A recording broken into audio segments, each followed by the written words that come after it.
Grüezi miteinander auf debuechi.ch.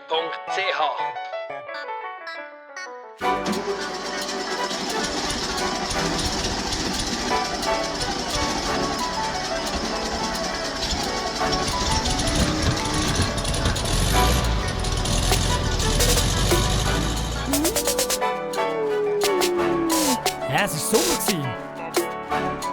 Es war Sommer, wir sind unterwegs und unterwegs auf der Strasse.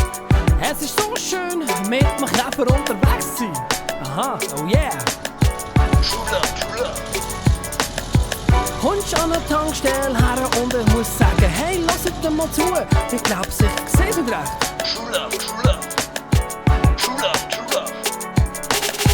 Ein älteres Bärli kommt hierher und schaut an, was der Käfer so da macht.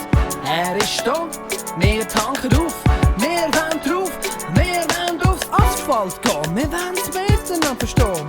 Hey yo, wir wissen ganz genau, woher dass wir wollen, Sache miteinander. Hand in Hand durch das ganze Land mit der Monika an meiner Seite. Es ist wunderbar. True love, yeah, yeah.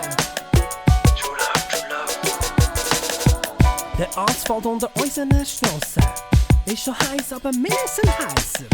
True love. Hin und wieder mal ein bisschen gucken chillen mit dem Zelt auf dem Zeltplatz und mit dem Käfer. True love. Gepäckträger ist schon lang überladen. 50 Kilo ist einfach zu wenig für ein kleines Meereslang.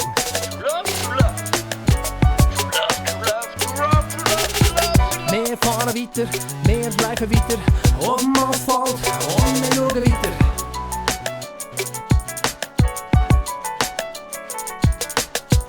Aus den Boxen dröhnen Musik vom Eis. Yes, yeah. Try. True love.